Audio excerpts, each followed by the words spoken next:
Assalamu alaikum wa rahmatullah. Jama'a barkanku da shigowa shafina na YouTube. Sunana Aminu Suraju kamar yadda kuka sani.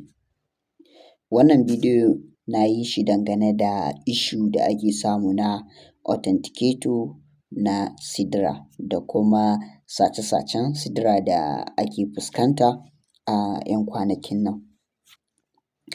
Yawwa, abin da za mu fara nan shi ne ina son in fara ainihin faɗa muku ƙa'idar yanda ake saita authenticator a kan ainihin ko ma meye ma ba ma wai iya Sidra kaɗai ba. Yanda za ka saita authenticator ka shi ne idan ka je ka sauke authenticator naka authenticator app. Authenticator ya kai kala wajen guda 5, akwai na kamfanin Microsoft, sannan akwai na kamfanin Google kamar yadda kuke gani. Bara mu shiga in nuna muku authenticator app. Bara ku ga authenticators, kun ga wannan shi ne na kamfanin wannan Safe ɗin nan, wannan kuma na Google, wannan kuma na Microsoft. Wannan shi ne na Microsoft, wannan yawwa mafi yawanci ana amfani da su ne a irin manya-manyan abubuwa da suka shafi Microsoft, wannan kenan. Akwai authenticator kala da dama amma wanda muke amfani da shi shi ne na kamfanin Google, wannan kenan shi muke amfani da shi amma kuma duk kusan tsarinsu ɗaya. Amma wannan shi ne dai wanda muke amfani da shi, in za ka yi amfani da shi za ka je ka ɗauko. Sannan yanda za ka yi amfani da wannan authenticator ɗin shi ne idan har ka buɗe Sidra, misali a Zoom, yanzu idan na buɗe Sidra da wannan email ɗin nawa, misali Aminu Tech ɗin nan, na buɗe da wannan email ɗin Aminu Tech, to idan na tashi saita authenticator ba a kan wannan email ɗin zan je in sa ba, ko in ce ba a kan wannan Google ɗin zan je in sa ba, sai in je in samu mai Aminu Suraju misali, sai in je in samu mai kalmar Aminu Suraju misali, kun gani Aminu Suraju, sai in je in ɗau wannan shi zan jona ma authenticator ba wai wanda na buɗe Sidra ba.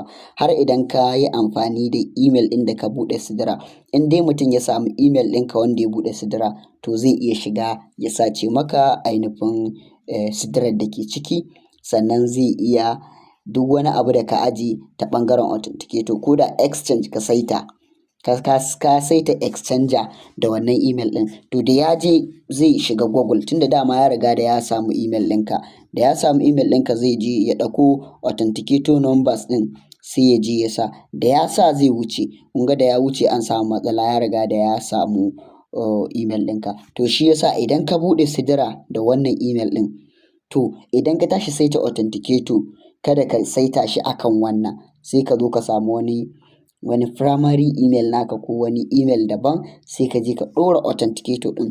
Shi ma yanda ake yi ba wai authenticator ba ne ainihin samun sauƙi wajen sace Sidra, a'a, ka ba wa email ɗinka tsaro, ko in ce Google ɗinka tsaro. Idan ka saita ma Google ɗinka tsaro, to komai zai zo da sauƙi. In dai ka saita ma email ɗinka tsaro, Google ɗinka tsaro, to insha Allahu ba za a samu ainihin an sace maka Sidra ba, wannan kenan. Sannan sai ɓangaren ainihin yanda mutum zai yi, kamar waɗanda suka goge authenticator ɗinsu daga kan application ɗin authenticator app ɗin, to gaskiya in dai ba kana da wannan passphrase ɗin nan wanda ka je ka yi screenshot ka ajiye ba, to gaskiya ba yanda za ka yi ka dawo da wannan authenticator ɗin da ka goge, wannan kenan. Shi ne za ka je ka shirya wannan passphrase ɗin da suka baka, da ka shirya shi authenticator naka zai dawo, sai ka je ka yi recovery ka ɗora shi ya buɗe. Ko ni na ɗan samu wannan issues ɗin kwanaki, na je na sa authenticator a Gmail ɗin da na ma mance da Gmail ɗin, sai da ƙyar na samu na dawo da shi wannan Gmail ɗin, sannan na sa ma wannan Sidra ta buɗe kamar yanda kuke gani. Sai kuma masu multiple account, kamar mutum yana da Sidra guda 2, to har idan kana da kamar ID card fiye da 2 amma ba national ID card ba, kamar misali a ce kana buƙatar yin KYC kuma Sidra naka guda 3 ne ko guda 2. To abin da za ka yi na farko shi ne ka yi amfani da National ID Card account na farko. Account na biyu kuma za ka yi amfani da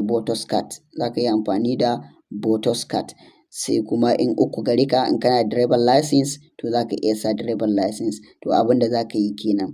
Amma in dai za ka yi using da ID card guda ɗaya to ai suna da ID number guda ɗaya.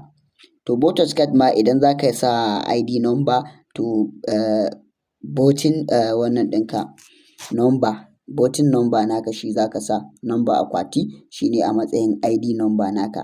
Da ka sa insha Allahu shi kenan za ka yi KYC ɗinka ba tare da wani damuwa ba. Allah ya sa mu dace.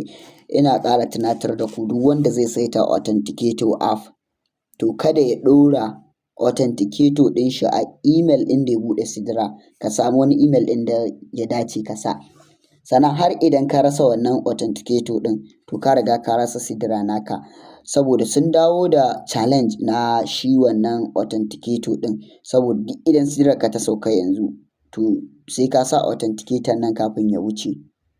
In dai sidirarka ta sauka to sai ka sa authenticator domin ya wuce, saboda suna samun complaint na ɓacewar sidira ko kuma ana kwashe ma mutane sidira. Wannan kenan. Nan ne ƙarshen wannan bidiyo. Wanda ke da tambaya ya shiga cikin ainihin ya je ya ɗau username ɗina na Gmail ya yi min magana. Wannan shi ne username ɗina aminutech4@gmail.com, 4 ta number @gmail.com. Wannan kenan. Allah ya sa mu dace. Na gode. Mu haɗu a bidiyo na gaba.